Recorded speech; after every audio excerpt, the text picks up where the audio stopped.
Hello and welcome to the Quibber channel. I am Jason, your host. I hope you're all having a wonderful day. Let's talk about cost of living. It has massively changed. It really has. And we're not going back a long time. If you think about before a certain virus, 2019, 2020 odd time, and the prices today, they've tripled in most industries, in most things. Food, electricity, the prices have literally gone times by 3 at least. And this has caused massive problems for a lot of people. If you're what I call as a normal food eater, you will have seen it. The cost of the takeout food is massive, absolutely massive. By the way, if you see me pause now and then, it's just when my brain gets distracted and wants to go off in a different direction and just disconnects from the conversation, and I have to pull it back. Now, when you see me pause, that's what you're seeing me having to do. Manually grab my fucking brain and bring it back to this what I'm talking about here. So, unfortunately, we all facing this. Used to be you could go a takeout for £5. You could go to the local. I mean, I'm not saying when I was a lad. No, we're talking fucking 2-3 years ago. I could go and get something to eat from a local thingy for under £5 easily. A couple of quid for some chips and that. Fish was like 99p. Now it's like £4 for a fish in batter. It's crazy the way things have changed. And for normal people who don't have limitations, it's bad. But for people who can't buy the basic stuff. Now, in one of my last videos, I accidentally called stuff like pasta and that junk food. It isn't junk food, but the word was wrong. It's the base food that most people can have. Students know this. Ramen, pasta, rice, potatoes. These are things that, in their different forms, bulk out food. If you're on a budget as a student and that, you know you can buy a ramen, you can add something to it, you can make a meal. Same goes for pasta, same goes for rice. It's a bulk item that you can use. It's good, it's wonderful, and it's beautiful. But when you're disabled and you've got special dietary needs, you suddenly find out that a lot of the food in the country is junk. And by junk, I mean there's a layer of food available all across the world that is the cheapest to make, and the way they make it taste good is they add salt, sugar, fat. You can make anything taste nice with salt, sugar, fat. It's just the way it is. We've been trained to accept this kind of food, and for it to think about all the things you eat and all the junk food and all the low level foods that make a thing, and how much salt, sugar and fat are in there. Because other spices are more expensive, other tastes are more expensive. It allows them to pay less. So for someone who's got like diabetes or GERD or other problems where they can't eat the base stuff, because a lot of problems with GERD is that can come down to things like the type of food where they're using the cheapest filler in an item, and it just screws up the body. Now I have to have a lot of different foods. And a lot of low glycemic food is food where they've had to put more expensive spices, more expensive ingredients in because it makes it taste nicer without the 3 fat, sugar, salt routine. So that's what I meant by that. So today I've been going through some cost of living budget. Today's my big test. I've got my main computer on. You may even be able to hear the hum of my main computer with both monitors on, and it's running Cyberpunk at the moment because that's like the maximum. Cyberpunk, fully kitted out Cyberpunk, is going to make my graphics cards run at full. I've got my on-raid server on. I had a TV downstairs on, and I have a smart meter, so I was actually able to see just how much electricity I use. So with everything on, this is the worst case scenario. With everything on, it's about 23 pence per minute. With I think it comes to about £15 for gas standing order per month, and an £8 for electricity standing order. So no matter what, I'm going to be paying that standing order every month, no matter if I use much gas or no gas. So that's £23 per month automatically used just by the standing order for the gas and electric. Then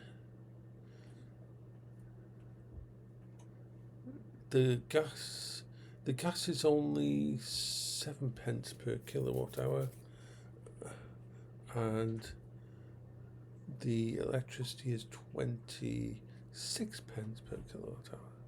So that's 1,000 watts. So the sweet spot for me is to keep the house under 1,000 watts. Now that means, judging how everything runs, because during the summer and winter I'm going to use more, I can feel that this room is warmer than it was when I got up. And that's because I've got my big computer on and the graphics card is kicking out heat. Now the good thing about this is that I'm used to using the electricity. This and the Unraid server together means I shouldn't have to have the gas kicking in at all for most of winter. I just shut the windows so I don't lose. I shut the vent down there so the air doesn't go out easily, and literally this room will heat itself, and seeing as I spend nearly all my time in this room, that's good.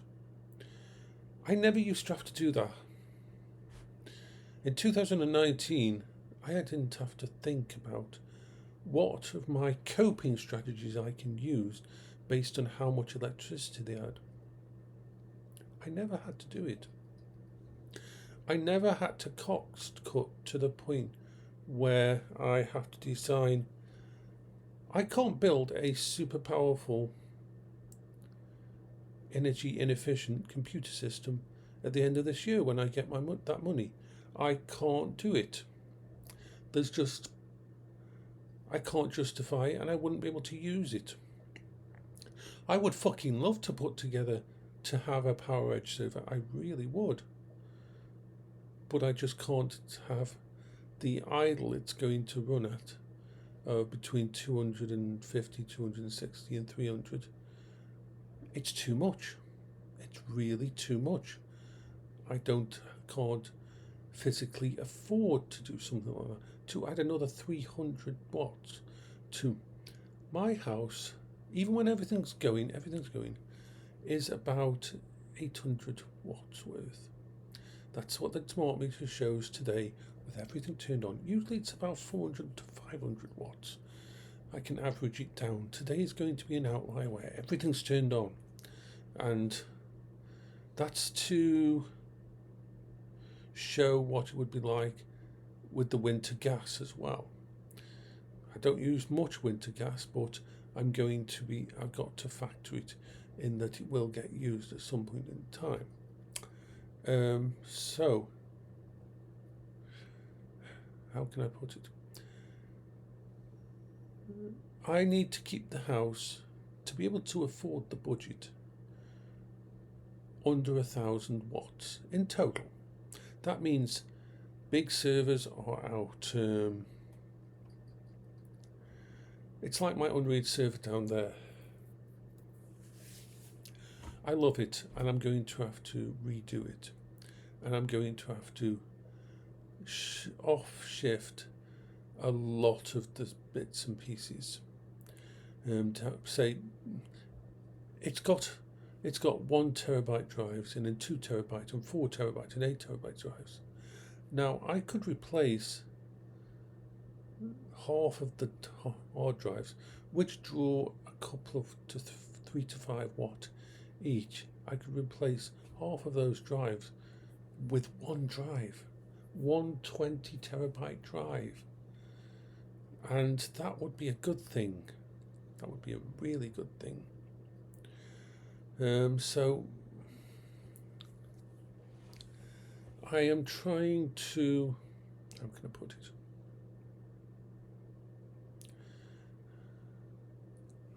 Work everything out before winter, and definitely before I get the money. I need to factor in everything. I am looking at these new framework PCs, the ones based on the AMD H395 Plus Max, whatever it's called, the new CPU, which is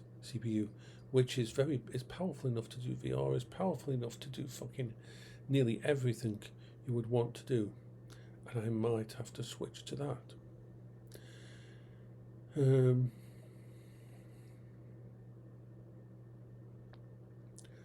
I'm trying to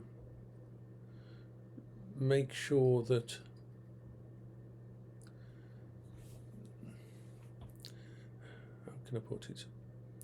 how can I put it with all this? I'm trying to make sure that I can be viable long-term money-wise. That I don't have to look at the future and know that there will be a time when I can't afford to turn my computer on. Because unlike a lot of people, this is part of my treatment. I have to make sure of it. So I will be making some hard choices over the next months.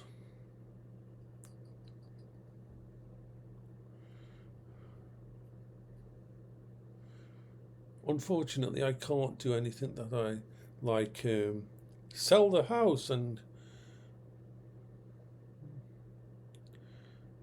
move to a smaller place, because at the moment I pay no rent at all because I own the house. There is nowhere out there that I could actually downgrade to, and it wouldn't be safe for me, and I wouldn't have my cameras and my security doors and everything fucking else that makes this house so special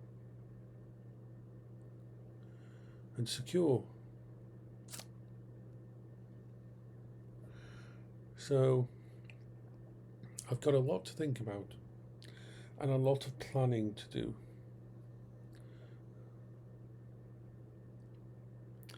It bothers me that I've got to do this. And there really is not a lot I can do other than grin and bear it. I have to make sure that all the debts, not debts, the phones and stuff like that, I have to shut down nearly all of those, because if they take away my benefits at some point in time in the future, the first people who are going to come calling for money are the phone contract people.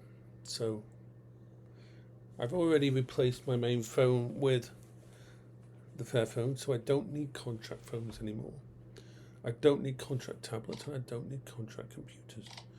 So to pay off all those ones and get rid of them will be a positive. I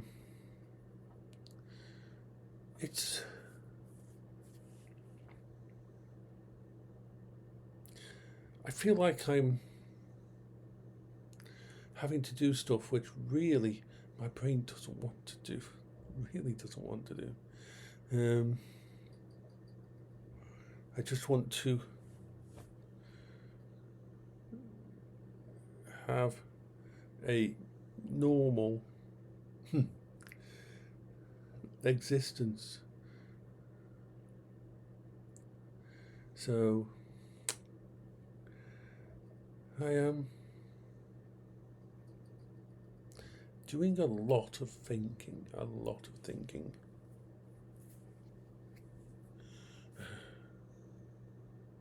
So take care of yourself all. It's one of those days where I'm pretty stressed out because of everything I've got to do.